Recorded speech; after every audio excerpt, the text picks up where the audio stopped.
प्रिय विद्यार्थियों नमस्कार। आपका Hindi Gurukul pro YouTube channel में स्वागत है। प्रिय विद्यार्थियों, आज हम एलटी ग्रेड जीआईसी परीक्षा 6 दिसंबर को देखते हुए हिंदी के 120 प्रश्नों के बहुत महत्वपूर्ण मॉडल पेपर 6 अंतिम प्रहार का महत्वपूर्ण प्रश्नों को हल करेंगे। मेरा संकल्प है, जब तक तोड़ेंगे नहीं तब तक छोड़ेंगे नहीं। प्रिय विद्यार्थियों, चैनल तक अभी तक सब्सक्राइब नहीं किया है तो चैनल को सब्सक्राइब कर लें और लाइक कर लें, और प्यारा प्यारा अगर प्रश्न लगे तो एक कमेंट जरूर करें। चलते हैं प्रश्न नंबर 1 पर। प्रश्न नंबर 1 क्या कह रहा है? हिंदी के प्रारंभिक काल को आदिकाल नाम देने वाले हैं। बताइए, हिंदी के प्रारंभिक काल को आदिकाल नाम किसने दिया? वेरी वेरी इंपॉर्टेंट, बहुत बार यह पूछा गया प्रश्न है। तो हिंदी के प्रारंभिक काल को आदिकाल कहने वाले हजारी प्रसाद द्विवेदी हैं। डी ऑप्शन सही हो जाएगा। प्रश्न नंबर 2, गोरखनाथ की साधना पद्धति का नाम है। बताइए, गोरखनाथ की जो साधना पद्धति कौन सी है? तो गोरखनाथ हठ योग के प्रवर्तक माने जाते हैं, तो इनकी जो है साधना पद्धति हठ योग साधना मानी जाती है। बी ऑप्शन सही हो जाएगा। प्रश्न नंबर चलते हैं 3। प्रश्न नंबर 3 क्या कह रहा है? हेमचंद का सिद्ध हेम शब्दानुशासन है। बताइए, हेमचंद का जो ग्रंथ है सिद्ध हेम शब्दानुशासन कैसा ग्रंथ है? वेरी वेरी इंपॉर्टेंट है, बहुत बार पूछा गया प्रश्न है। तो प्रश्न नंबर 3 का बताइए, तो ये व्याकरण ग्रंथ माना जाता है। सी ऑप्शन सही हो जाएगा। हेमचंद को प्रकृति का पाणिनि भी कहा जाता है।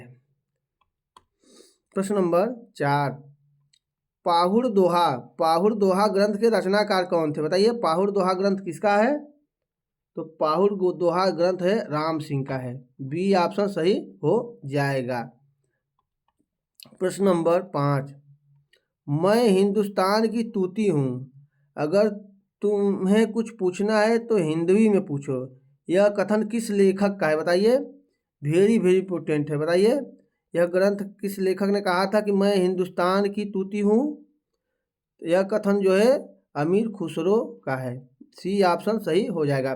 खड़ी बोली का प्रथम कवि माना जाता है अमीर खुसरो को। खड़ी बोली का प्रथम कवि माना जाता है। वेरी वेरी इंपॉर्टेंट है। प्रश्न नंबर 6, देसिल बाना सब जन मिठा।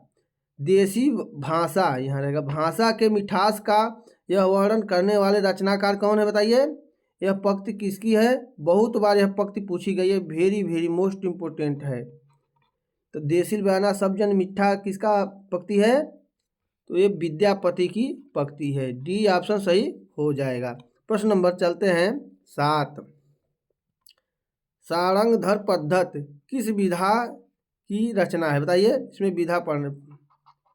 सारंगधर पद्धति जो है किस विधा की रचना है? प्रश्न नंबर 7,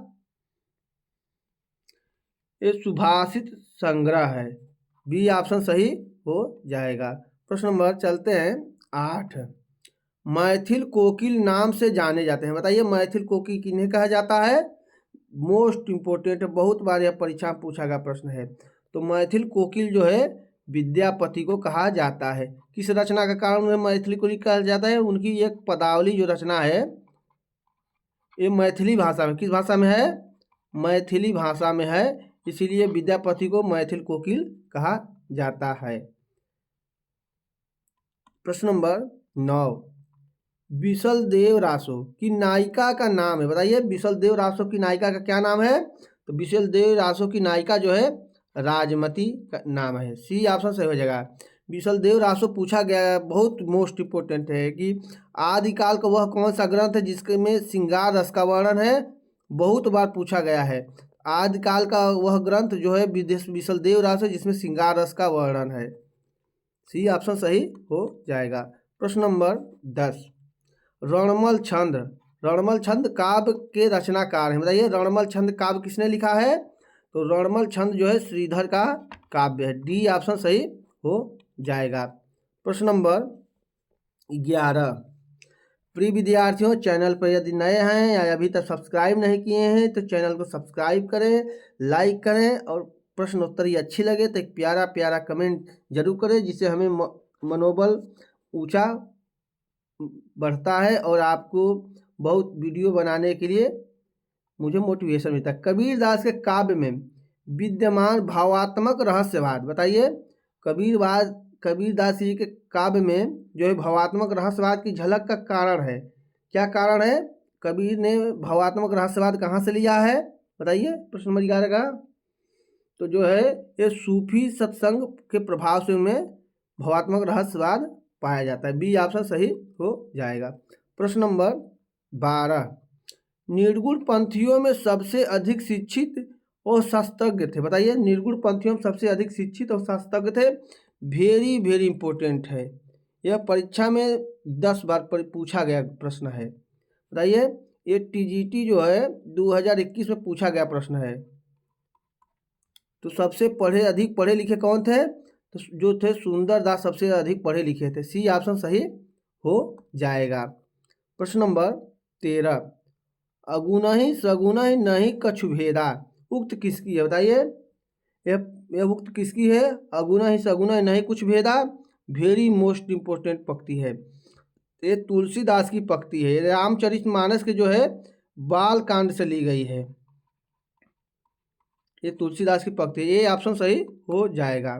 प्रश्न नंबर 14, साहित्य को सूर सरिसम सबका हित घोषित किया है, बताइए। साहित्य को सूर सरिसम सबका हितकारी घोषित किसने किया है? वेरी मोस्ट इम्पोर्टेंट है, किसने कहा है सूर सरिसम सबका हित होई? तो ये तुलसीदास ने कहा है, गोस्वामी तुलसीदास की यह पंक्ति है। डी ऑप्शन सही हो जाएगा। प्रश्न नंबर 15, भैरवे रामायण के नामकरण का आधार है, बताइए। भैरवे रामायण किसकी रचना है? तो भैरवे रामायण जो है तुलसीदास की रचना मानी जाती है, किसकी रचना है? तुलसीदास की रचना है। तो ये इसके नामकरण का आधार क्या है? तो भैरवे छंद में लिखा गया, इसलिए इसका नामकरण का आधार ए ऑप्शन सही हो जाएगा। प्रश्न नंबर 16, वेरी वेरी इंपॉर्टेंट है, बहुत बार परीक्षा में पूछा गया है, तुलसीदास को लोकनायक कहने वाले हैं, बताइए। तुलसीदास को लोकनायक किसने कहा था? तो किसने कहा था कि बुद्ध देव के बाद तुलसीदास सबसे बड़े लोकनायक हैं, एक कथन है, तो जॉर्ज ग्रियर्सन का कथन है। जॉर्ज ग्रियर्सन ने बुद्ध देव के बाद भारत में तुलसीदास को सबसे बड़ा लोकनायक माना था। डी ऑप्शन सही हो जाएगा। प्रश्न नंबर 17, रामलला नहछु रचना शैली है, बताइए। रामलला नहछु किसकी रचना है? ये तुलसीदास की रचना है, इसकी शैली पूछा है, रचना शैली, तो बताइए। अवधि लोकगीतों की इसमें रचना शैली है, ए ऑप्शन सही हो जाएगा। प्रश्न नंबर 18, सूरदास का सबसे मर्मस्पर्शी वाग वैदग्ध्यपूर्ण अंश है, बताइए। जो सूर सागर है किसका ग्रंथ है? सूरदास का ग्रंथ है, उसका जो है सबसे मर्मस्पर्शी वाग वैदग्ध्यपूर्ण अंश कौन सा है? वेरी वेरी इंपॉर्टेंट है, बताइए। प्रश्न नंबर 18 का तो भ्रमर गीत प्रसंग है, डी ऑप्शन सही हो जाएगा। प्रश्न नंबर 19, और सब गढ़िया नंददास जड़िया, किस लिए कहा गया है? उक्त नंददास के किस विशेषता की ओर संकेत करती है, बताइए। और कवि गढ़िया नंददास जड़िया, ये नंददास के बारे में कहा गया है, बताइए कि उनकी नंददास की कौन सी विशेषता के लिए कहा गया है? 19 का तो जो नंददास का शब्द प्रयोग है उसके लिए नंददास को ये कहा जाता है कि और कवि गढ़िया नंददास जड़िया, सी ऑप्शन सही हो जाएगा। मीराबाई की उपासना पद्धति थी, बताइए। वेरी वेरी इंपॉर्टेंट, बहुत बार यह भी पूछी गई है कि मीराबाई की किस भक्ति की उपासना करती थी? तो मीराबाई जो थी उनकी उपासना पद्धति माधुर्य भाव की मानी जाती है, सी ऑप्शन सही हो जाएगा। सखा भाव किसकी उपासना पद्धति थी? तो सूरदास की जो है सखा पद्धति उपासना पद्धति, वेरी वेरी इंपॉर्टेंट है। प्रश्न नंबर 21, भूषण बिनु न विराजई कविता बनिता मित्य, उक्ति में कवि केशव ने अपनी कैसी अभिरुचि प्रकट की है, बताइए। ये पंक्ति किसकी है? बहुत बार यह पंक्ति भी पूछी गई है, वेरी वेरी इंपॉर्टेंट यह पंक्ति है। जो अलंकार की परिभाषा कवि भूषण ने दिया है, उस तो पूछा गया कि भूषण वीणु न विराजई कविता बनिता मित। बताइए यह केशव की अपनी कैसी अभिरुचि प्रकट की है? प्रश्न नंबर 21 का तो अलंकार प्रियता, ये ऑप्शन सही हो जाएगा। प्रश्न नंबर 22, रीत वर्णन करने वाले कवियों में सर्वश्रेष्ठ कहे जाते हैं। बताइए, वेरी मोस्ट इंपोर्टेंट है। रीत वर्णन करने वाले कवियों में सर्वश्रेष्ठ कहे जाते हैं, कौन कहे जाते हैं? रीत वर्णन के लिए कौन जाने जाते हैं? तो सेनापति जाने जाते हैं। ये ऑप्शन सही हो जाएगा। प्रिय विद्यार्थियों, ये प्रश्नोत्तरी कैसी लग रही है आप कमेंट करके जरूर बताएं। आचार्य रामचंद्र शुक्ल रीत काल का प्रथम आचार्य किसे मानते हैं? बताइए, आचार्य रामचंद्र शुक्ल जो है रीत काल का प्रथम आचार्य किसे मानते हैं? मोस्ट इंपोर्टेंट है, बहुत बार पूछा गया है। तो 23 का बताइए। 23 का हो जाएगा जो चिंतामणि को आचार्य रामचंद्र शुक्ल रीत काल का प्रवर्तक मानते हैं। डी ऑप्शन सही हो जाएगा। प्रश्न नंबर 24, महाराज जसवंत सिंह के द्वारा रचित लक्षण ग्रंथ नाम है। बताइए, महाराज जसवंत सिंह ने कौन सा लक्षण ग्रंथ लिखा है? वेरी वेरी इंपॉर्टेंट है। 24 बताइए। तो भाषा भूषण जो है महाराजा जसवंत सिंह का ये लक्षण ग्रंथ है। ये ऑप्शन सही हो जाएगा। प्रश्न नंबर 25, अली कली ही सो बध्यो आगे कौन हवाल, उक्त में कवि बिहारी के कौन सा रूप प्रकट हुआ है? बताइए, ये बिहारी का प्रथम दोहा है। राजा जय सिंह जो थे वो अपनी दूसरी रानी के प्रेम फांस में फंस गए थे, इसी यही दोहा लिख करके बिहारी ने राजा जय सिंह के पास भेजा था, तो उसका उद्बोधन रूप प्रकट है। सी ऑप्शन सही हो जाएगा। प्रश्न नंबर चलते हैं 26, जयपुर नरेश जगत सिंह के आश्रय में रहते हुए पद्माकर ने कौन सा लक्षण ग्रंथ लिखा है? बताइए, जयपुर के नरेश कौन थे? जगत सिंह के आश्रय में पद्माकर ने कौन सा लक्षण ग्रंथ लिखा है? तो जगत विनोद लिखा है। ए ऑप्शन सही हो जाएगा। प्रश्न नंबर चलते हैं 27, रामचंद्र शुक्ल ने पद्माकर की भाव मूर्ति विधायनी कल्पना की प्रशंसा क्यों की है? बताइए, रामचंद्र शुक्ल ने पद्माकर की भाव मूर्ति विधायनी कल्पना की प्रशंसा क्यों की है? 27 को बताइए। तो भाषा की ललित पदावली के कारण, ये भी सही है। लाक्षणिक शब्दों की छटा के कारण, ये भी सही है। सुंदर कोमल भाव तरंग के कारण, उपयुक्त तीनों गुणों की युक्त शैली के कारण उनका ये प्रशंसा किया है। डी ऑप्शन सही हो जाएगा। प्रश्न नंबर 28, किशनगढ़ के भक्त कवि महाराज जसवंत सिंह साहित्य के क्षेत्र में किस नाम से जाने जाते हैं? बताइए, कहाँ के राजा थे? जसवंत सावंत सिंह किशनगढ़ के। उस साहित्य के क्षेत्र में किस नाम से जाने जाते हैं? तो सावंत सिंह का नाम जो है नागरी दास था। सी ऑप्शन सही हो जाएगा। प्रश्न नंबर 29, भारतेंदु के हिंदी योगदान का स्वरूप है। बताइए, भारतेंदु ने हिंदी योगदान का स्वरूप क्या है? वे स्वयं रचनाएं लिखा करते थे, ये तो सही है। समाचार पत्र निकाल कर समाचार पत्र भी निकालते थे। भारतेंदु मंडल का गठन भी किए थे। इनमें से सभी साधनों के माध्यम से भारतेंदु हरिश्चंद्र ने योगदान दिया है। डी ऑप्शन सही हो जाएगा। प्रश्न नंबर 30, हिंदी को आर्य भाषा कहकर प्रयोग और प्रसार का विषय बनाने वाले थे। बताइए, हिंदी को आर्य भाषा किसने कहा था? बहुत बार पूछा गया प्रश्न है, वेरी वेरी इंपॉर्टेंट है। तो हिंदी को आर्य भाषा कहने वाले तो महर्षि दयानंद सरस्वती। सी ऑप्शन सही हो जाएगा। महर्षि दयानंद सरस्वती का ग्रंथ कौन सा है?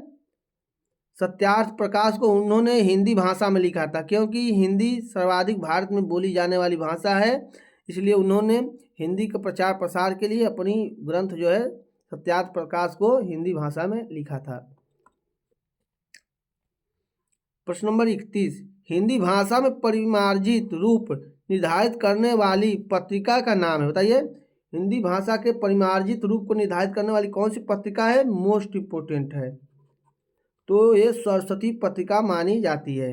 जो सरस्वती पत्रिका थी मासिक थी। ये ऑप्शन सही हो जाएगा। प्रश्न नंबर 32, गोदान उपन्यास यहाँ रहेगा। उपन्यास को गद्य में प्रस्तुत महाकाव्य कहा जाता है क्योंकि उसमें है, बताइए गोदान उपन्यास में क्या है। प्रश्न नंबर 32 को बताइए।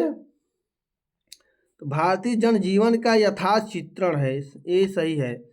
सामान्य आदमी की अच्छाइयों का विवेचन है, ये भी सही है। सामाजिक संस्कारों का सूक्ष्म अभिनिवेश है, इनमें से सभी हैं। डी ऑप्शन सही हो जाएगा। गोदान उपन्यास में ही महाकाव्य की इसमें सभी विशेषता पाई जाती हैं। प्रश्न नंबर 33, यशपाल के झूठा सच। यशपाल का उपन्यास कौन सा है? झूठा सच है। उपन्यास की लोकप्रियता का कारण क्या है, बताइए। यशपाल का जो उपन्यास झूठा सच के लोकप्रियता का क्या कारण है? मोस्ट इम्पोर्टेंट है। इसका विषय वस्तु बहुत बार पूछा गया है। 33 बताइए। तो इसमें भारत विभाजन की वेदना का यथार्थ प्रस्तुत किया गया है। बी ऑप्शन सही हो जाएगा। जो झूठा सच उपन्यास है उसमें भारत विभाजन की त्रासदी का वर्णन है। झूठा सच उपन्यास के कितने भाग थे? 2 भाग में प्रकाशित हुआ है। वेरी वेरी इंपोर्टेंट में पूछा गया है। वतन और देश, देश का भविष्य नाम से इसके 2 भाग हैं। प्रश्न नंबर 34, पुरस्कार कहानी किसकी रचना है, बताइए। पुरस्कार कहानी किसने लिखा है? प्रश्न नंबर 34 का तो जयशंकर प्रसाद की ये पुरस्कार कहानी है। ए ऑप्शन सही हो जाएगा। प्रश्न नंबर 35, प्रखर साम्यवादी आलोचक है, बताइए। प्रखर साम्यवादी आलोचक कौन माना जाता है? साम्यवादी को ही मार्क्सवादी भी कहा जाता है। तो प्रखर साम्यवादी आलोचक रामविलास शर्मा माने जाते हैं। डी ऑप्शन सही हो जाएगा। प्रश्न नंबर 36, शिव शंभू का चिट्ठा नामक व्यंग्यात्मक निबंध के लेखक हैं। वेरी वेरी इंपोर्टेंट, बहुत बार यह पूछा गया प्रश्न है। तो शिव शंभू का चिट्ठा जो है व्यंग्यात्मक निबंध के लेखक कौन है, तो बताइए। प्रश्न नंबर 36 का तो बाल मुकुंद गुप्त हैं। सी ऑप्शन से हो जाएगा। किसके ऊपर ये व्यंग किए थे? बहुत बार पूछा गया इसका विषय वस्तु। तो लॉर्ड कर्जन के ऊपर इन्होंने व्यंग करके लिखा था। प्रश्न नंबर 37, हरिऔध की उस महाकाव्य का नाम लिखिए जिसमें संस्कृत छंदों का प्रयोग हुआ है, बताइए। हरिऔध का कौन सा महाकाव्य है जिसमें संस्कृत छंदों का प्रयोग हुआ है? तो उनका प्रसिद्ध महाकाव्य प्रिप्रवास, उसी में संस्कृत छंदों का प्रयोग हुआ है। प्रिप्रवास में बहुत बार पूछा गया प्रश्न है कि खड़ी बोली का प्रथम महाकाव्य, खड़ी बोली का प्रथम महाकाव्य कौन माना जाता है, बताइए। तो प्रिप्रवास को खड़ी बोली का प्रथम महाकाव्य माना जाता है। इसमें कितने सर्ग हैं? तो 17 सर्ग हैं। Very very important. कब लिखा गया? 1914 ईस्वी में लिखा गया ये महाकाव्य है। प्रिय विद्यार्थियों, वीडियो अगर प्रश्नोत्तरी अच्छी लग रही है तो लाइक जरूर करें, कमेंट करके जरूर बताएं। प्रश्न नंबर 38, हिमाद्रि तुंग श्रृंग से प्रबुद्ध शुद्ध भारती, स्वयं प्रभा समुज्ज्वला स्वतंत्रता पुकारती। यह प्रणय गीत कहाँ से लिया गया है? वेरी वेरी इंपॉर्टेंट, बताइए। यह प्रणय गीत कहाँ से लिया गया है? प्रश्न नंबर 38 का तो ये चंद्रगुप्त नाटक है, उसी से लिया गया है। सी ऑप्शन सही हो जाएगा। चंद्रगुप्त नाटक किसका है, बताइए। तो जयशंकर प्रसाद का चंद्रगुप्त नाटक है। कब लिखा गया है? 1931 ईस्वी में लिखा गया है। प्रश्न 39, क्या भूलूं क्या याद करूं कृति के रचनाकार है, बताइए। क्या भूलूं क्या याद करूं कृति के रचनाकार कौन है? तो हरिवंश राय बच्चन है। ये कौन सी विधा है? एक बार पूछा गया प्रश्न है। तो ये उनकी आत्मकथा है। उनकी आत्मकथा कितने भाग में है? तो 4 भाग में प्रकाशित है। प्रश्न नंबर 40, भारत भारती की रचना का उद्देश्य है, बताइए। भारत भारती की रचना का उद्देश्य क्या है? प्रश्न नंबर 40 का तो अतीत से प्रेरणा ग्रहण करना और वर्तमान को सार्थक करना, ये भी सही है। भविष्य का निर्माण करना, ये अतीत वर्तमान और भविष्य से का है निर्माण करती है। इसमें से सभी ऑप्शन सही हो जाएगा। डी ऑप्शन सही है। प्रश्न नंबर 41, निम्नलिखित रचनाओं को उनको रचनाकारों से सुमेलित कीजिए। वेरी वेरी इंपॉर्टेंट है। देखिए एक ही प्रश्न में 4 प्रश्न के उत्तर आपको मिल जा रहे हैं। तो ये कौन सी रचना किसकी है, ये आपको कूट से बताना है। वेरी वेरी इंपॉर्टेंट है। भक्तमाल किसकी रचना है, ये तो बहुत प्रसिद्ध रचना है भक्तमाल। तो भक्तमाल जो है नाभादास की है, जो 200 राम भक्तों की इसमें जीवनी लिखी गई है। भक्त नामावली, बताइए भक्त नामावली किसकी रचना है, ये ध्रुव दास की रचना है। गोसाई चरित किसकी रचना है, तो बेनी माधव की रचना है। 252 वैष्णवों की वार्ता, बताइए किसकी रचना है, तो ये गोकुलनाथ की रचना है। जो तो इस प्रकार ए का देखिए 2 और 2 का देखिए 3, ए का 2 और 2 का 3 किस में है बताइए, इसमें नहीं है। ए का 2 और 2 का 3 देखिए, और 3 का 5 और 4 का 1, डी ऑप्शन सही हो जाएगा। प्रश्न नंबर चलते हैं 42। सूची 1 में अंकित नामों की सूची 2 में अंकित साहित्य इतिहासकारों के साथ सुमेलित करना है। बताइए, मोस्ट इम्पोर्टेंट ये प्रश्न है, वेरी वेरी इंपॉर्टेंट प्रश्न है। बताइए, वेरी वेरी इंपॉर्टेंट है। सिद्ध सामंत काल, बताइए आदिकाल को सिद्ध सामंत काल किसने कहा है, तो राहुल साकिताय ने आदिकाल को क्या कहा, सिद्ध सामंत काल कहा है। चारण काल किसने कहा आदिकाल को, तो गिरियर्सन ने जो है चारण काल आदिकाल को कहा है। प्रारंभिक काल किसने कहा बताइए आदिकाल को, हजारी प्रसाद द्विवेदी ने प्रारंभिक काल, अरे मिश्र बंधुओं ने कहा है, सॉरी मिश्र बंधुओं ने प्रारंभिक काल आदिकाल कहा है। और आदिकाल को आदिकाल कहने वाले कौन है, तो हजारी प्रसाद द्विवेदी है। इस प्रकार देखिए, और विश्वनाथ प्रसाद मिश्र ने क्या कहा था, आदिकाल को वीर काल कहा था। इसे भी आप जरूर जान लें। इस प्रकार ऑप्शन में कौन सा सही हो जाएगा, देखिए ए का हो गया 4 और 2 का हो गया 3, ए का 4 और 2 का 3 देखिए किस में है, ए का 4 और 2 का 3, सी ऑप्शन सही हो जाएगा। वेरी वेरी इंपॉर्टेंट, आप इसे जरूर याद कर लेंगे। प्रश्न नंबर 43। प्रश्न नंबर 43 क्या कर रहा है, देखिए ये स्थापना और तर्क से संबंधित प्रश्न एलटीजीआईसी में बहुत पूछा जाता है। स्थापना क्या कर रहा है, जनता की चित्रवृत्ति के परिवर्तन के साथ साहित्य के स्वरूप में परिवर्तन नहीं होता है। देखिए यहाँ नहीं लगा दिया है, रामचंद्र शुक्ल ने कहा है कि जनता की चित्रवृत्ति के परिवर्तन के साथ साथ साहित्य के स्वरूप का भी परिवर्तन होता है, लेकिन यहाँ नहीं है, इसलिए ये गलत है। तर्क क्या है आर, क्योंकि प्रत्येक देश का साहित्य वहाँ की जनता के चित्तवृत्ति का संचित प्रतिबिंब है। ये रामचंद्र शुक्ल ने कहा था, ये सही है। देखिए जो स्थापना है जो ये गलत है, और आर तर्क जो सही है। देखिए इसमें कौन सा हो जाएगा, ए गलत है आर सही है, ए ऑप्शन सही हो जाएगा। एलटीजीआईसी में ऐसे प्रश्न तर्क और स्थापना से पूछे जाता है, अच्छी तरह से याद कर लें।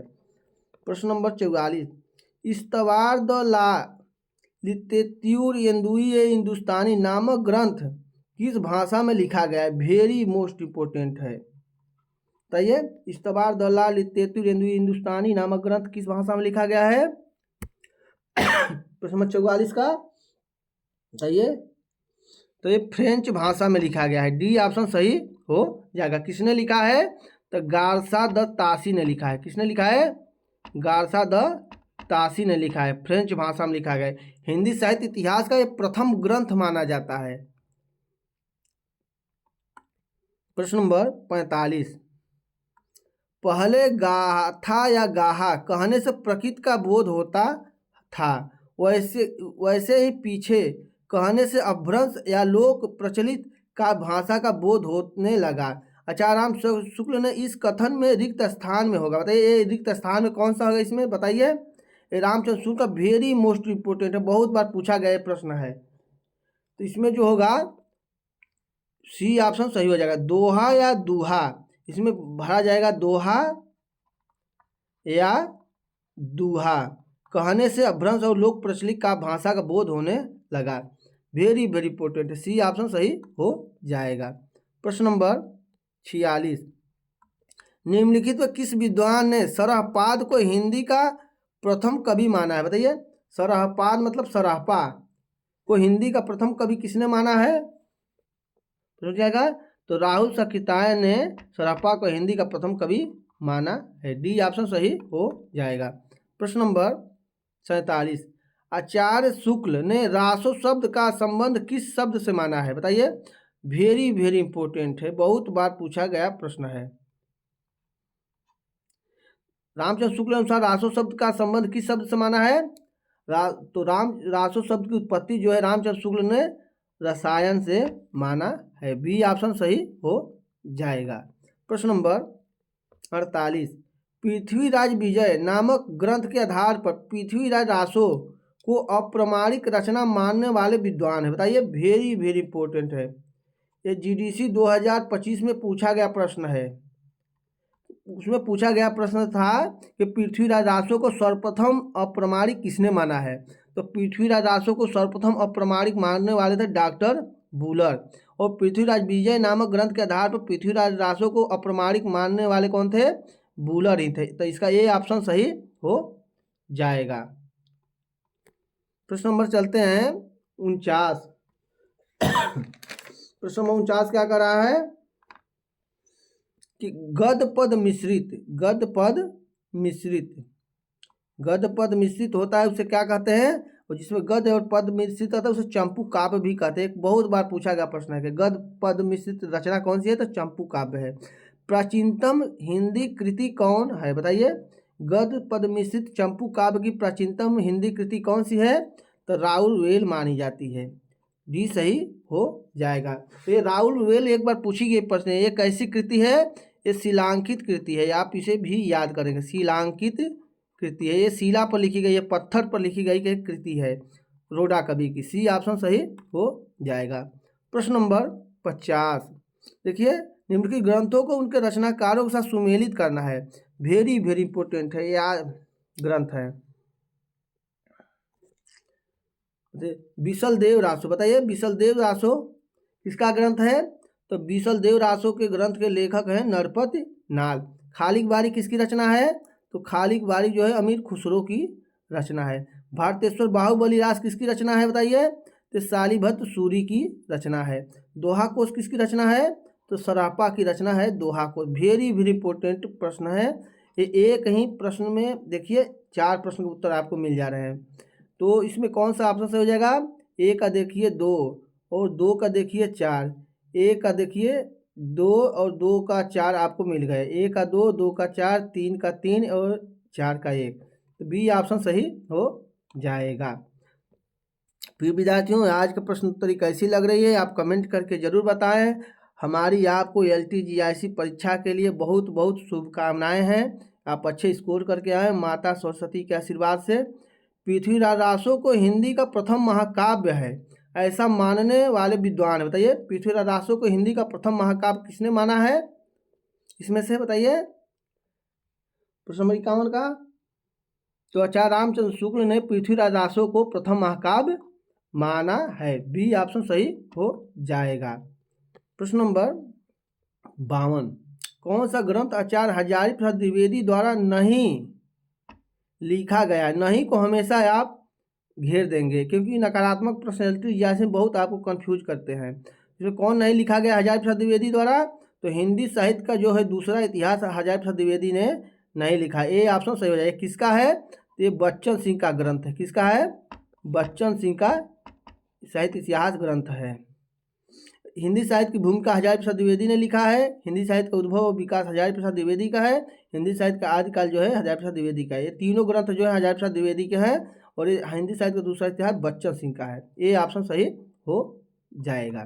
प्रश्न number 53, the modern vernacular literature of northern Hindustan का अनुवाद हिंदी का प्रथम इतिहास करने वाले हैं? बताइए।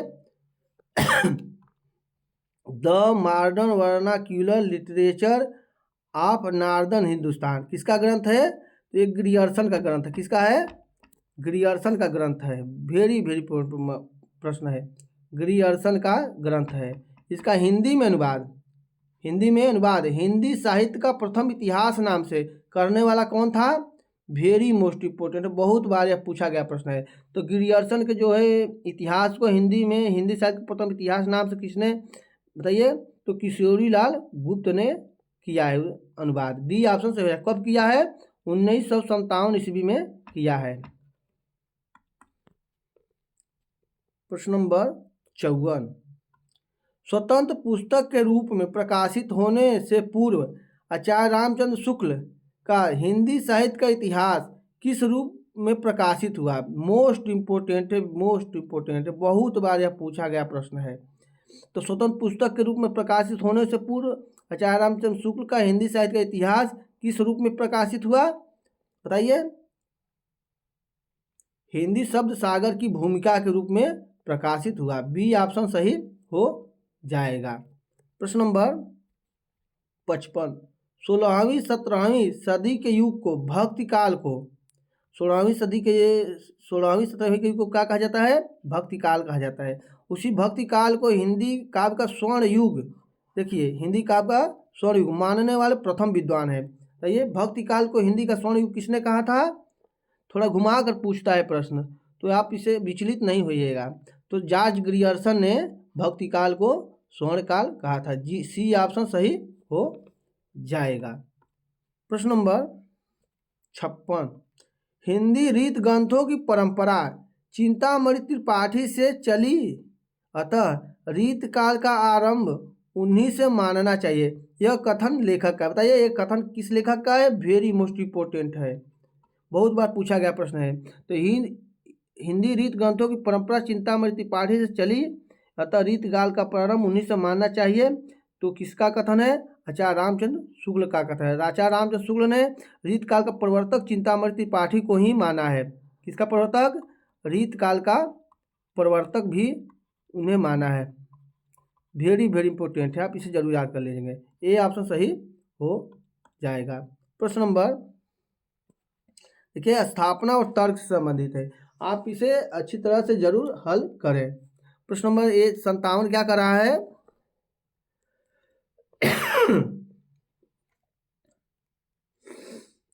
हिंदी काव्य क्षेत्र में कवि और आचार्य एकीकरण का प्रभाव अच्छा नहीं रहा है। हिंदी काव्य क्षेत्र में, हिंदी काव्य क्षेत्र में, अरे क्या कर रहा है? आचार्य और एकीकरण का प्रभाव अच्छा नहीं रहा है, ये तो बात सत्य है। कवि और आचार्य का एकीकरण प्रभाव अच्छा नहीं रहा है, क्योंकि आचार्यत्व के लिए जिस सूक्ष्म पर्यालोचन शक्ति की अपेक्षा होती है उसका विकास नहीं हो पाया। ये भी सही है। इसमें कौन हो जाएगा बताइए? 57 का, 57 का कौन हो जाएगा? तो ए और आर दोनों सही है। ए और आर दोनों सही है। ए ऑप्शन सही हो जाएगा। प्रश्न नंबर चलते हैं 58,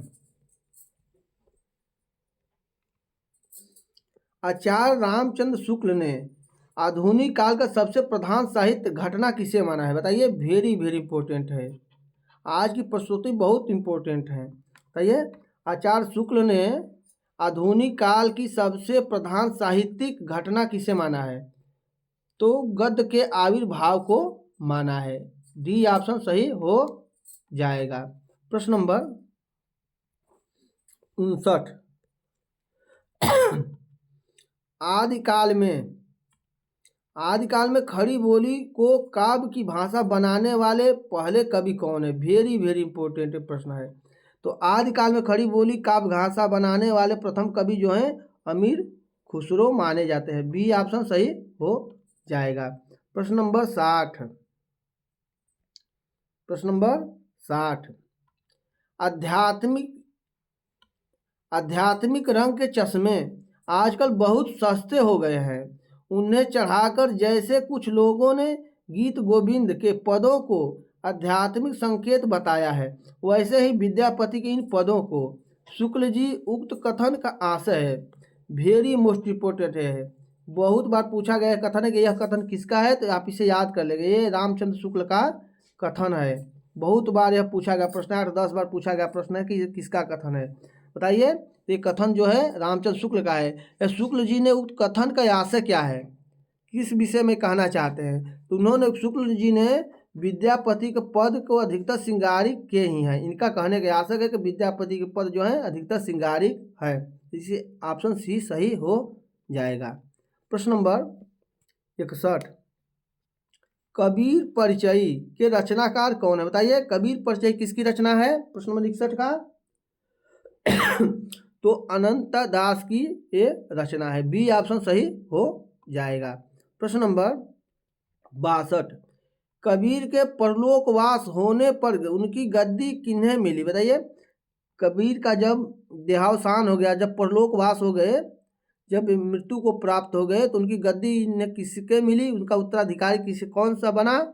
तो कबीर के मरने के बाद उनका उत्तराधिकारी धर्मदास बना। बी ऑप्शन सही हो जाएगा। प्रश्न नंबर 63, संत रज्जब द्वारा दादू दयाल के समग्र रचनाओं का संकलन किस नाम से किया गया? वेरी वेरी इंपॉर्टेंट है, ये बहुत बार पूछा गया प्रश्न है। तो रज्जब द्वारा जो दादू दयाल का शिष्य था, उनके द्वारा दादू दयाल की रचनाओं का संकलन जो है अंगबधू के नाम से किया गया है। डी ऑप्शन सही हो जाएगा। बहुत बार पूछा गया प्रश्न है कि अंगबधू किसकी रचना है, तो आप इसे जरूर जान लीजिएगा। प्रश्न नंबर 64, निम्नलिखित में किस संत की साधना क्षेत्र कभी भी राजस्थान नहीं रहा है? राजस्थान नहीं रहा है। बताइए, किस संत का साधना क्षेत्र है कभी राजस्थान नहीं रहा है? तो मलुक जास का जो साधना क्षेत्र है राजस्थान है, ये इलाहाबाद के रहने वाले थे। इस समय उसका नाम प्रयागराज होगा। सी ऑप्शन सही हो जाएगा। प्रश्न नंबर 65, दार्शनिक विचारधारा की दृष्टि से भेदाभेदवादी विचारधारा से संबंधित संत का नाम है। बताइए, इस विकल्प में कौन भेदाभेदवादी विचारधारा का संत है? तो गुरु नानक को भेदाभेद विचारधारा के संत माना जाता है। ए ऑप्शन सही हो जाएगा। प्रिय विद्यार्थियों, अगर प्रश्नोत्तरी अच्छी लगे तो एक प्यारा सा कमेंट जरूर लिखें। चैनल को अभी तक सब्सक्राइब नहीं किए हैं तो सब्सक्राइब करें, लाइक करें, क्योंकि आपके लिए मैं बहुत मेहनत से एक वीडियो बनाता हूं जो मोस्ट आपको परीक्षा में आने वाले प्रश्न हैं। निम्नलिखित में से कौन सा संत रामानंद का शिष्य नहीं है? बताइए, रामानंद के किसने शिष्य है? 12 शिष्य थे, तो उसमें से कौन सा शिष्य है इसमें से रामानंद का नहीं है? बताइए, ये जो धर्मदास है ये रामानंद का शिष्य नहीं है। बी ऑप्शन सही हो जाएगा।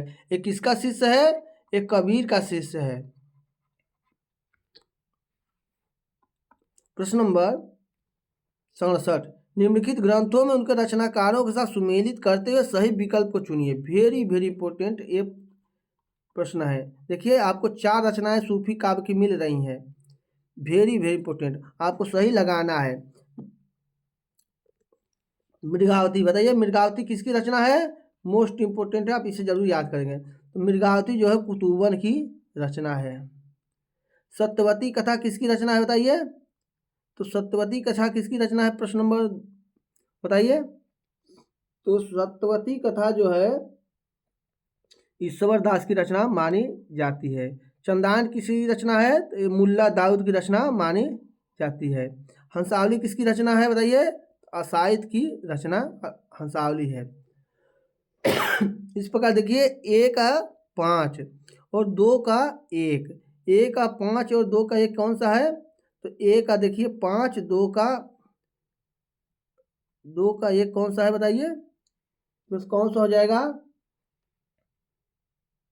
1 का 5 इसमें है, 2 का 1, 3 का 2, 4 का 3, ये सी ऑप्शन सही हो जाएगा। प्रश्न नंबर चलते हैं 68, निम्नलिखित दार्शनिक मतों को उनके आचार्यों के साथ सुमेलित कर। देखिए, मोस्ट इंपोर्टेंट है, बहुत बार परीक्षा में अक्सर जो हिंदी एग्जाम होते हैं जरूर मत पूछे जाते हैं, आप इसे अच्छी तरह से याद कर लेंगे। बताइए, विशिष्टाद्वैतवाद, बताइए विशिष्टाद्वैतवाद के प्रवर्तक कौन है? विशिष्टाद्वैतवाद के प्रवर्तक माने जाते हैं रामानुजाचार्य। शुद्धाद्वैतवाद के प्रवर्तक कौन है? तो ये शुद्धाद्वैतवाद के प्रवर्तक जो है वल्लभाचार्य है। अद्वैतवाद के प्रवर्तक कौन है? शंकराचार्य माने जाते हैं। द्वैताद्वैतवाद के प्रवर्तक कौन माने जाते हैं? तो द्वैताद्वैतवाद के प्रवर्तक माधवाचार्य माने जाते हैं। वेरी वेरी इंपॉर्टेंट, बहुत बार यह सबसे अधिक पूछा जाने वाला प्रश्न है हिंदी में। बताइए, इस प्रकार कौन सा हो जाएगा 68 का? तो 1 का देखिए 4 और 2 का देखिए 5, 1 का देखिए 4, 2 का 5, 3 का 2 और 4 का 3, इस प्रकार कौन सा हो जाएगा? बताइए, 68 का कौन सा हो जाएगा? 68 का जो है सी ऑप्शन सही हो जाएगा। प्रश्न नंबर 69, नीचे नीचे दी गई रचनाओं के आधार पर उत्तर दीजिए। बताइए, इसमें एक रचना है दोहावली, कौन से है? दोहावली, हनुमानाष्टक, राम ध्यान मंजरी और बैराग संदीपनी। किस विकल्प में सभी रचनाएं जो हैं तुलसीदास कृत नहीं है? बताइए, कौन सा विकल्प है जो तुलसीदास की रचनाओं का नहीं है? इसमें कौन सा विकल्प होगा 69 का? बताइए। जो हनुमानाष्टक है ये तुलसीदास की रचना नहीं है। और कौन सी है? राम ध्यान मंजरी, ये भी तुलसीदास की रचना नहीं है। तो 2 और 3, देखिए 2 और 3 किसमें है? 2 और 3 है यही रचना, तो ऑप्शन सही हो जाएगा, बी वाला ऑप्शन सही हो जाएगा। 2 और 3 तुलसीदास की रचनाएं नहीं है। बैराग संदीपनी तुलसीदास की रचना है और दोहावली भी तुलसीदास की रचना है। प्रश्न नंबर 70, भक्ति काल में किस कवि का ब्रज और अवधी दोनों भाषाओं में समान अधिकार था? बताइए, मोस्ट इंपोर्टेंट है। तो भक्ति काल में किस कवि ने ब्रज और अवधी दोनों भाषा पर रचना किया है, उनका समान अधिकार है? तो तुलसीदास के लिए जाने जाते हैं। तुलसीदास की दोनों भाषाओं में रचनाएं मिलती हैं, ब्रज में अवधी में भी। तो डी ऑप्शन सही हो जाएगा। प्रश्न नंबर 71, तुलसीदास कृत कौन सी रचना ब्रज भाषा में है? बताइए, तुलसीदास की कौन सी रचना ब्रज भाषा में है?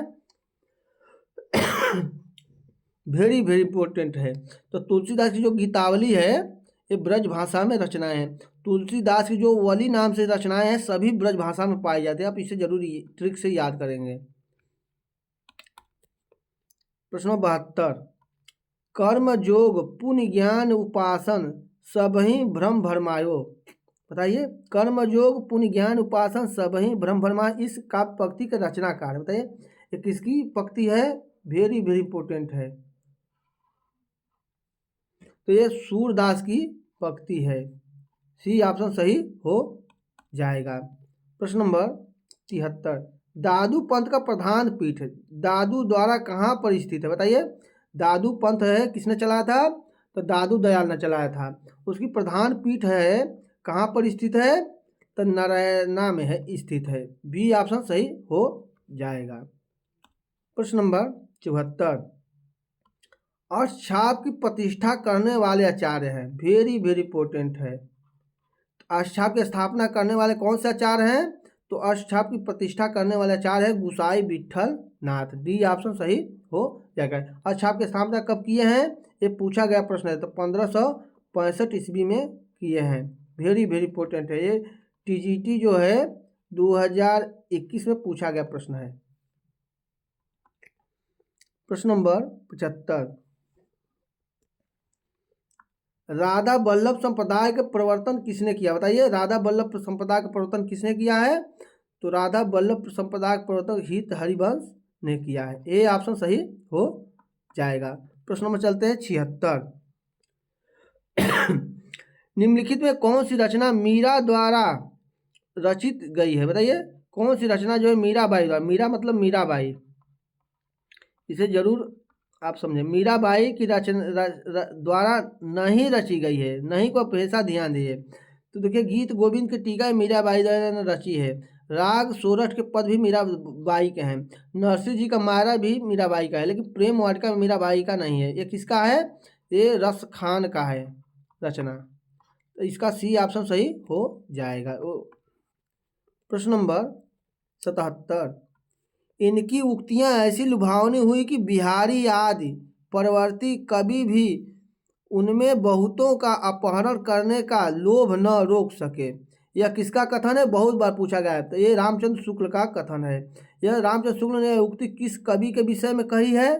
बताइए, वेरी वेरी इंपॉर्टेंट है। प्रिय विद्यार्थियों, कथन से 5-7 प्रश्न आपके एग्जाम में आते हैं। कथन को आप जरूर अच्छी तरह से याद करें। तो किसके बारे में रामचंद्र शुक्ल ने कहा है? तो रहीम के बारे में कहा है। बी ऑप्शन सही हो जाएगा।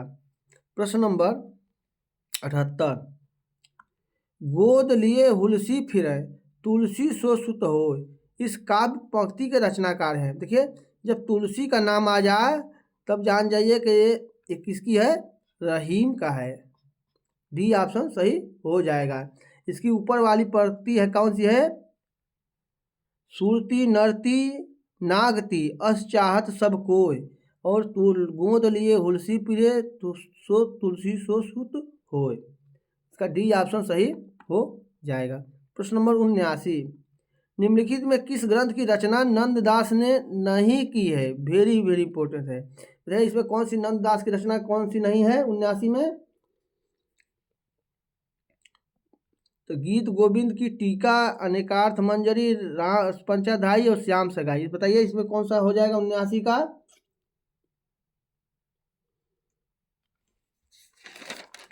वेरी वेरी इंपॉर्टेंट प्रश्न है। 79 का कौन सा हो जाएगा बताइए? जो है गीत गोविंद की टीका, ये जो है नंददास की रचना नहीं है। ये किसकी है? तो ये मीराबाई की रचना है। गीत गोविंद की टीका, ये ऑप्शन सही हो जाएगा।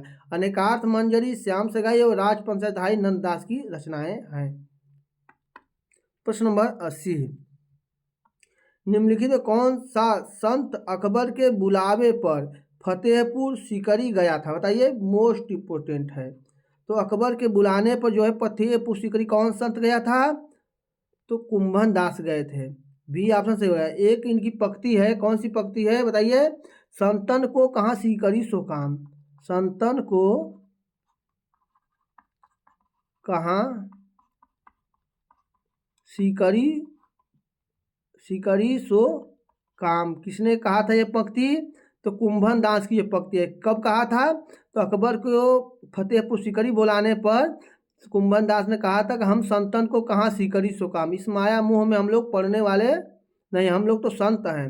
इसका बी ऑप्शन से बहुत बार यह पंक्ति पूछी गई है। किसकी पंक्ति है? तो संत कुंभन दास की। आप इसको इम्पोर्टेंट याद कर लीजिएगा। प्रश्न नंबर 81, निम्नलिखित लक्षण ग्रंथों को उनके आचार्यों के साथ सुमेलित कीजिए। देखिए मोस्ट इंपोर्टेंट है प्रश्न नंबर 81। देखिए एक ही प्रश्न में आपको 4 प्रश्न के उत्तर मिल रहे हैं, तो आप सही कूट का भी चयन करना है।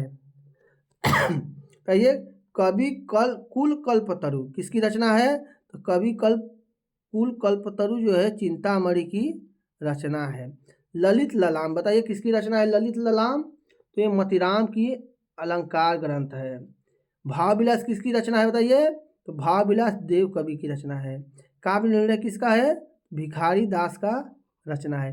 इस प्रकार देखिए कौन सा ऑप्शन सही हो जाएगा इसमें? वेरी वेरी इंपॉर्टेंट है। तो देखिए 1 का 4 और 2 का 1, 1 का 4, 2 का 1, 3 का 5 और 4 का 2, ये ऑप्शन सही हो जाएगा। बताइए भाषा जसवंत सिंह की कौन सी रचना है बताइए? तो भाषा भूषण इनकी एक बहुत अलंकार ग्रंथ माना जाता है, आप इसे जरूर याद करिए। प्रश्न नंबर 82, निम्नलिखित काव्य ग्रंथों को उनके कवियों के साथ सुमेलित कीजिए। वेरी वेरी इंपॉर्टेंट है। बताइए, आपको एक ही प्रश्न में 4 प्रश्न के उत्तर मिल रहे हैं जो इंपॉर्टेंट मोस्ट हैं। देखिए कौन सी रचना किसकी है, आप इसे जरूर लगाएं। गंगा लहरी, बताइए गंगा लहरी किसकी रचना है? तो गंगा लहरी जो है पद्माकर की रचना मानी जाती है। एक का कौन सा हो जाएगा? दूसरा। इश्कनामा, इश्कनामा किसकी रचना है? तो ये इश्कनामा जो है बोधा की रचना है। और विरह लीला किसकी रचना है? घनानंद की रचना है। शिवा बावनी किसकी रचना है बताइए? तो भूषण की रचना है। इस प्रकार कौन सा हो जाएगा बताइए ऑप्शन? देखिए 1 का 2 और 2 का 3, 1 का 2 और 2 का 3 और 3 का 4 और 4 का 1, सी ऑप्शन सही हो जाएगा। वेरी वेरी इंपॉर्टेंट रचना, इसे जरूर याद कर लीजिएगा। प्रिय विद्यार्थियों, चैनल को अभी तक सब्सक्राइब नहीं किया है तो सब्सक्राइब करें, लाइक करें। प्रश्नोत्तरी अगर अच्छी लगे तो कमेंट करके जरूर बताएं। प्रश्न नंबर 83, इनमें से किस विकल्प में सभी ग्रंथ जो है लक्षण ग्रंथ है? बताइए किस विकल्प में है जो सभी ग्रंथ लक्षण ग्रंथ हैं? प्रश्न नंबर 83 का बताइए। तो भाषा भूषण, ललित ललाम, कवि कुल कल्पतरु, काव्य रसायन जो है ये सभी लक्षण ग्रंथ है। बी ऑप्शन सही हो जाएगा। प्रश्न नंबर 84, नीचे दी गई रचनाओं के आधार पर उत्तर दीजिए। वेरी वेरी, अष्टयाम, अलंकार माला, राग रत्नाकर, अंग दर्पण, किस विकल्प में सभी रचनाएं देव की नहीं है? देव की रचना नहीं है, बताना है आपको।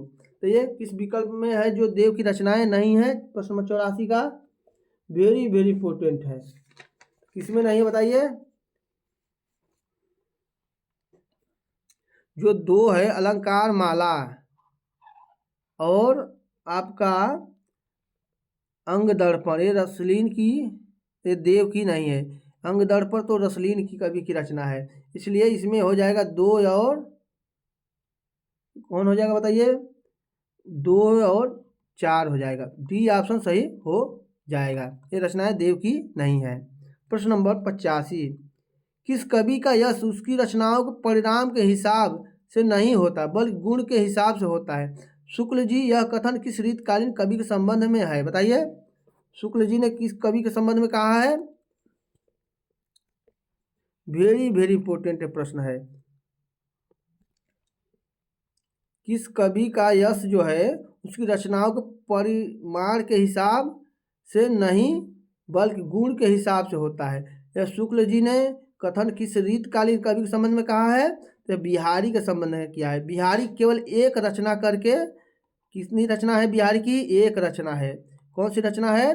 बिहारी सतसई, उसी से वो अमर हो गए।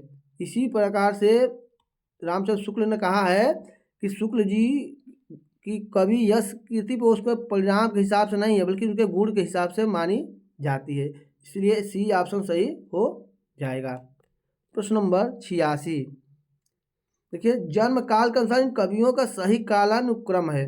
प्रिय विद्यार्थियों, 2-4-10 प्रश्न जरूर हर परीक्षा में जो कठिन दिए जाते हैं, जो अच्छे विद्यार्थी पढ़े लिखे होते हैं, जो गहराई से वहीं वो क्लियर करते हैं, वही प्रश्न आपको सफलता भी दिलाते हैं। तो ऐसे प्रश्न जरूर 2-4 पूछे जाते हैं। तो आप उन कवियों को कालानुक्रम से लगाना है। बताइए, ये जो है रीत काल के कवि हैं, कौन सा किसका जन्म पहले हुआ है उस क्रम से लगाना है। तो आचार्य केशव का जन्म कब उससे माना जाता है? तो आचार्य केशव का जन्म कब से माना जाता है बताइए? तो इनका जन्म 1555 में हुआ था, आचार्य केशव का। चिंतामणि का जन्म कब हुआ था बताइए? तो 1666 में हुआ था चिंतामणि का। देव कवि का जन्म कब हुआ था बताइए? तो 1673 में हुआ था देव कवि का जन्म, 1673। और पद्माकर का जन्म कब हुआ था?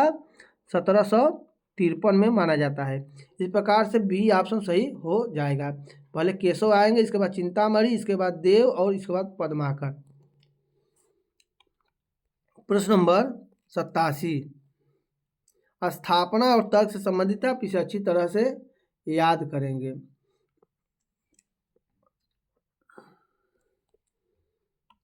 स्थापना ये और तर्ककार है। इस काल को रीत काल कहने में किसी प्रकार का अव्याप्ति दोष न होगा। सही बात है कि इस काल को रीत काल कहने में कोई अव्याप्ति दोष नहीं होगा। तर्क है क्योंकि प्रत्येक कवि द्वारा इसमें श्रृंगार को न्यूनाधिक रूप से ग्रहण किया जाना भी तो एक विशेष प्रकार की रीत है। ये भी तो बात सही है। इसलिए 87 का कौन सा हो जाएगा बताइए? ए और आर दोनों सही है, ए ऑप्शन सही हो जाएगा। प्रश्न में चलते हैं 88, निम्नलिखित में किस ग्रंथ में सभी काव्यांगों का विवेचन सर्वांग विवेचन किया गया है? बताइए, किस ग्रंथ में सर्वांग विवेचन किया गया है? वेरी वेरी इंपॉर्टेंट, बहुत बार यह प्रश्न पूछा गया है। 88 को बताइए। तो जो कवि कुल कल्पतरु है इसी में किया गया है, डी ऑप्शन सही हो जाएगा। किसका ग्रंथ है? तो चिंतामणि का ग्रंथ है, कवि कुल कल्पतरु, डी ऑप्शन सही हो जाएगा।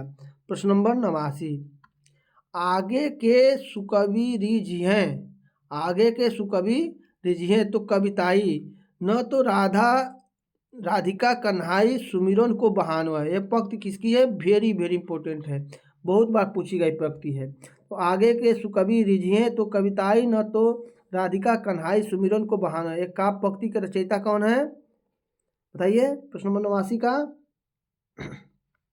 तो भिखारी दास की ये पंक्ति है, डी ऑप्शन सही हो जाएगा। प्रश्न नंबर 90, निम्नलिखित में कौन सा ग्रंथ मतीराम द्वारा रचित नहीं है? बताइए, मतीराम द्वारा नहीं रचा गया, इसमें कौन सा ग्रंथ है? तो रस रहस्य जो है मतीराम का ग्रंथ नहीं है, सी ऑप्शन सही हो जाएगा। रस रहस्य किसका ग्रंथ है? तो ये कुलपति मिश्र का ग्रंथ है, सी ऑप्शन सही हो जाएगा। प्रश्न नंबर 91, उनकी विरह ताप की अत्युक्तियों में दूर की सूझ और नाजुक ख्याली बहुत कुछ फारसी शैली की है। शुक्ल जी का यह कथन किस कवि के विषय में कहा गया है? वेरी वेरी इंपॉर्टेंट है। कथन जो होते हैं बहुत मोस्ट इंपॉर्टेंट होते हैं। उनकी विरह ताप की अत्युक्तियों में दूर की सूझ और नाजुक ख्याली बहुत कुछ फारसी की शैली में है। शुक्ल जी यह कथन किस कवि के विषय में कहा है? प्रश्न नंबर 91 का तो बिहारी के विषय में कहा है। बी ऑप्शन सही हो जाएगा। प्रश्न नंबर 92, देखिए स्थापना और तर्क से संबंधित प्रश्न नंबर 92 क्या कर रहा है? स्थापना ए और तर्क आर है। उनके द्वारा बड़ा भारी कार्य यह हुआ कि रसों और अलंकारों के बहुत ही सरस और हृदयग्राही उदाहरण अत्यंत प्रचुर परिणाम में उपस्थित हुए। ये सही है। तर्क है कि क्योंकि इस रीत ग्रंथों के कर्ता भावुक और सहृदय और निपुण कवि थे। ये भी सही है। इस प्रकार स्थापना ए और आर तर्क जो है दोनों सही हो जाएगा। देखिए विकल्प नंबर किसमें 92 का तो ऑप्शन ए सही है। ए और आर दोनों सही हैं। प्रश्न नंबर 93, प्रश्न नंबर 93 क्या कर रहा है? देखिए ये भी तर्क और स्थापना संबंधित है। प्रश्न नंबर 93 क्या कर रहा है कि भूषण की कविता कवि की कीर्ति संबंधी एक अविचल सत्य का दृष्टांत है। ये तो सही है। भूषण की जो कविताएं हैं कवि की कीर्ति की संबंधी अविचल सत्य की घटनाएं हैं, दृष्टांत है। तर्ककार क्योंकि उनकी रचना को जनता का हृदय स्वीकार करता है। उस कवि की कीर्ति तब तक बराबर बनी रहती है जब तक उनकी स्वीकृति बनी रहती है। ये भी सही है। ए और आर दोनों सही है। इस प्रकार कौन सा विकल्प हो जाएगा बताइए? इस प्रकार कौन सा विकल्प हो जाएगा? ए और आर दोनों सही है। डी ऑप्शन सही हो जाएगा। प्रश्न नंबर चलते हैं 94, प्रेम मार्ग का ऐसा प्रवीण और धीर पथिक तथा जवादानी का ऐसा दावा रखने वाला ब्रजभाषा का दूसरा कवि नहीं हुआ। यह किसका कथन है? तो यह बहुत बार पूछा गया है। कथन रामचंद्र शुक्ला का है। इसे जरूर याद करिएगा। रामचंद्र शुक्ल का यह कथन है, बहुत बार पूछा गया कथन है। तो ये प्रेम मार्ग का ऐसा प्रवीण और धीर पथिक तथा जवादानी का ऐसा दावा रखने वाला ब्रजभाषा का दूसरा कवि नहीं हुआ है। आचार्य रामचंद्र शुक्ल का उक्त कथन किस रीतकालीन कवि के विषय में है? बताइए किस रीतकालीन कवि के विषय में कहा गया है? तो घनानंद के बारे में रामचंद्र शुक्ल ने कहा है। सी ऑप्शन सही हो जाएगा। प्रश्न नंबर 95, इनका अर्थ सौष्ठव और नवोन्मेष बिरले ही कवियों में मिलता है। रीतकाल के कवियों बड़े प्रगल्भ और प्रतिभा संपन्न कवि थे। आचार्य शुक्ल ने उक्त कथन किस कवि के संबंध में कहा? वेरी वेरी इंपॉर्टेंट, बहुत बार यह पूछा गया प्रश्न है। तो रीतकाल कवियों में सबसे बड़े प्रगल्भ और प्रतिभा संपन्न कवि कौन थे? तो देव माने जाते हैं। रामचंद्र शुक्ल ने देव के विषय में कहा है। बी ऑप्शन सही हो जाएगा। प्रश्न नंबर चलते हैं 96, किस कवि में कल्पना की समाहार शक्ति के साथ भाषा की समाज शक्ति जितनी अधिक होगी उतना ही वह मुक्तक कवि रचना में सफल होगा। यह क्षमता बिहारी में पूर्ण रूप में वर्तमान थी। वर्तमान में विद्यमान थी रहेगा। यहाँ क्या रहेगा? विद्यमान थी। यह कथन पूर्णतः किस विद्वान का है? बताइए यह कथन किस विद्वान ने कहा था बिहारी के विषय में? तो ये रामचंद्र शुक्ल ने कहा था। ए ऑप्शन सही हो जाएगा। प्रश्न नंबर चलते हैं 97, रीतकाल में नीति परक विषयक काव्यों की रचना इनमें से किसने नहीं की है? बताइए रीतकाल में जो है नीति परक विषयों पर किसने रचना नहीं की है? तो वृंद ने नीति परक ग्रंथ लिखे हैं। गिरधर कविराय भी नीति परक ग्रंथ लिखे हैं और दीनदयाल गिरी भी नीति परक ग्रंथ लिखे हैं, लेकिन नागरीदास ने नीति परक ग्रंथ नहीं लिखा है। सी ऑप्शन सही हो जाएगा। प्रश्न नंबर चलते हैं 98, अतिथि का प्रवाची है। बताइए अतिथि का प्रवाची इसमें से कौन सा है? वेरी वेरी इंपॉर्टेंट है। अतिथि का प्रवाची जो है आगंतुक को अतिथि का प्रवाची कहा जाता है। बताइए तीसरा ऑप्शन सही हो जाएगा। प्रश्न नंबर 99, आजन्म शब्द में समास है, बताइए आजन्म शब्द में कौन सा समास है? इसमें देखिए आ उपसर्ग लगा हुआ है, इसलिए जो उपसर्ग से निर्मित होते हैं अव्ययी समास इसमें है। तीसरा ऑप्शन सही हो जाएगा। प्रश्न नंबर 100, राष्ट्र की भाववाचक संज्ञा है, बताइए इसमें राष्ट्र का भाववाचक संज्ञा कौन सी है? तो राष्ट्र का भाववाचक संज्ञा राष्ट्रीयता होता है। चौथा ऑप्शन सही हो जाएगा। प्रश्न नंबर 101, पृथ्वीराज रासो महाकाव्य के रचयिता हैं, बताइए पृथ्वीराज रासो महाकाव्य के रचयिता कौन है? तो पृथ्वीराज रासो का प्रसिद्ध महाकाव्य के रचयिता है चंद्रबदाई हैं। दूसरा ऑप्शन सही हो जाएगा। प्रश्न नंबर 102, विनय पत्रिका नामक ग्रंथ की रचना की है, बताइए विनय पत्रिका नामक ग्रंथ किसने लिखा है? तो तुलसीदास ने लिखा है। दूसरा ऑप्शन सही हो जाएगा। इसमें बहुत बार पूछा गया ग्रंथ है विनय पत्रिका किस भाषा में लिखा गया है? इसकी भाषा जो है कौन सी है? तो ये ब्रज भाषा है। कौन सी भाषा है? ब्रज भाषा में लिखा गया एक ग्रंथ है। प्रश्न नंबर 3, नई कविता के प्रवर्तक थे, बताइए नई कविता के प्रवर्तक कौन माने जाते हैं? आपको ऑप्शन देख कर लगाना है। तो ऑप्शन में नई कविता के प्रवर्तक जो है भारतेंद्र हरिश्चंद्र को माना जाता है। 3 ऑप्शन सही हो जाएगा। प्रश्न नंबर 104, देव कवि किस जिले के थे, बताइए वेरी वेरी इंपोर्टेंट, बहुत बार यह प्रश्न पूछा गया है। तो देव कवि जो है इटावा जिले के माने जाते हैं। प्रश्न 4 सब ऑप्शन सही हो जाएगा। प्रश्न नंबर 105, घनानंद की कृतियाँ किस भाषा में, बताइए घनानंद ने किस भाषा में लिखा है? तो घनानंद जो है रीतकालीन कवि हैं, उन्होंने ब्रज भाषा में लिखा है। तीसरा ऑप्शन सही हो जाएगा। प्रश्न नंबर 106, शिशुपाल वधम, बताइए शिशुपाल वधम के रचनाकार का नाम है, बताइए शिशुपाल किसका ग्रंथ है? तो ये माघ का ग्रंथ है। इसमें कितने सर्ग हैं? बहुत बार पूछा गया प्रश्न है। इसमें 20 सर्ग हैं शिशुपाल वध में। ये किस पर कहाँ से लिया गया है? ये महाभारत के जो है सभा पर्व से लिया गया है, इसे जरूर याद कर लें, सभा पर्व से लिया गया है। चौथा ऑप्शन सही हो जाएगा। प्रश्न नंबर 107, श्रीहर्ष का ग्रंथ है, बताइए इसमें कौन सा श्रीहर्ष का ग्रंथ है? नैषध काव्य जो है श्रीहर्ष का ग्रंथ है। दूसरा ऑप्शन सही हो जाएगा। तो इसमें कितने सर्ग हैं? इसमें 22 सर्ग हैं। ये विद्वानों के लिए औषधि माना जाता है। किसके लिए? विद्वानों के लिए औषधि माना जाता है। पूछा गया प्रश्न है जो हम व्याख्या कर रहे हैं, बहुत मोस्ट इम्पोर्टेंट, औषधि माना जाता है नैषध काव्य को। प्रश्न नंबर 108, व्यंजन संधि का उदाहरण नहीं है, नहीं को हमेशा घेर दीजिए, बताइए व्यंजन संधि किसमें नहीं है? तो गंगा प्लस उद्गम कौन सा होता है? गंगोत्कम में व्यंजन संधि नहीं है। तीसरा ऑप्शन सही हो जाएगा। कौन सा है? इसमें गुण संधि है, गुण संधि है।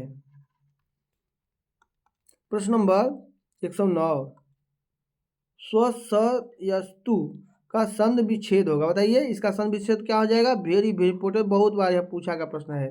तो स्वस्ति प्लस अस्तु मिलकर स्वस्तु बनता है। ये ऑप्शन सही हो जाएगा। प्रश्न नंबर 110, इन युग्मों में कौन सा सही नहीं है, बताइए इसमें कौन सही नहीं है? तो नीलोत्पलम कौन सा समास है? कर्मधारय समास है, तो सही है। नीला उत्पल उसी विशेषण विशेष है, इसलिए दशानना मतलब अर्थात 10 मुखों वाला अर्थात रावण, बहुब्रीहि समास होगा, ये भी सही है। राम लक्ष्मणो ये अव्ययी समास है, यही गलत है। कौन सा समास है बताइए? राम लक्ष्मणो ये द्वंद्व समास है। कौन सा समास है? द्वंद्व समास है। दिवा रात द्वंद्व समास है। ए सी ऑप्शन सही हो जाएगा। प्रश्न नंबर 111, सही कथन को चुनिए। यह और वह ध्वनियाँ अर्धस्वर कहलाती हैं। हाँ ये तो सही है, तो ये ऑप्शन ही मिल गया, सही ऑप्शन हो जाएगा। प्रश्न नंबर 112, देवनागरी लिपि की सबसे बड़ी विशेषता है, बताइए क्या विशेषता सबसे बड़ी है? तो सर्वाधिक वैज्ञानिक लिपि का होना और एक ध्वनि के लिए एक संकेत होता है देवनागरी लिपि में, इसलिए चौथा ऑप्शन सही हो जाएगा। प्रश्न नंबर 112, 113, प्रिय विद्यार्थियों चैनल को अभी तक सब्सक्राइब नहीं किए हैं तो सब्सक्राइब करें और प्रश्नोत्तरी अच्छी लग रही है तो कमेंट करके ज़रूर बताएं और लाइक भी करें। शुद्ध वाक्य चुनिए, बताइए इसमें कौन सा वाक्य शुद्ध है। तो मुरझाया हुआ फूल वर्षा की फुहार से अब सिंचित होकर पुनः खिल उठा। तो मुरझाया हुआ फूल वर्षा की फुहार से अब सिंचित होकर पुनः खिल उठा, बताइए। इसे देखिए मुरझाई यहाँ दे दिया है, यहाँ उठा है, इसलिए ये गलत है। मुरझाया हुआ फूल वर्षा की फुहार से अब सिंचित होकर पुनः खिल उठे, बताइए ये पुनः नहीं रहेगा, ये भी गलत है। मुरझाया हुआ फूल वर्षा की फुहार द्वारा, देखिए यहाँ द्वारा दिया गया है, ये भी गलत है, इसलिए ऑप्शन ये सही हो जाएगा। जो शुद्ध वाक्य है आप उसे थोड़ा थोड़ा ध्यान देंगे तो जरूर आ जाएगा। LTGIC में शुद्ध वाक्य बहुत पूछा जाता है, ये ऑप्शन सही हो जाएगा। प्रश्न नंबर 14, कर्म कारक के लिए प्रयुक्त होने वाला चिन्ह, बताइए कर्म कारक में कौन सा चिन्ह प्रयुक्त होता है। तो कर्ता ने कर्म को होता है, चौथा ऑप्शन सही हो जाएगा, कर्म कारक का ये चिन्ह है। प्रश्न नंबर 15, अन्यान्य शब्द का संध विच्छेद होगा, बताइए अन्यान्य शब्द का संध विच्छेद कहा हो जाएगा। तो अन्य प्लस अन्य मिलकर अन्यान्य बनता है, ये ऑप्शन सही हो, चलिए दूसरा ऑप्शन सही हो जाएगा। प्रश्न नंबर 16, शब्द की वह शक्ति जिसमें वाच्यार्थ प्रकट होता है, तो ये उसे क्या कहते हैं। प्रश्न नंबर 116 का बताइए, शब्द की वह शक्ति जिसमें वाच्यार्थ प्रकट होता है उसे क्या कहा जाता है।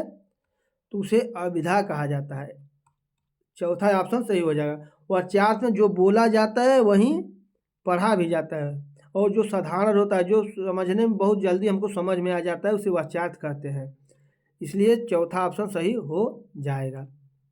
प्रश्न नंबर 117, सही उग्म चिन्हित कीजिए, बताइए इसमें कौन सही उग्म है। तो गौड़ी में जो होता है ओज गुण होता है, कौन सा गुण होता है, ओज गुण होता है, ये तो गलत हो गया। पंचाली में प्रसाद गुण होता है, कौन सा गुण होता है, प्रसाद गुण होता है।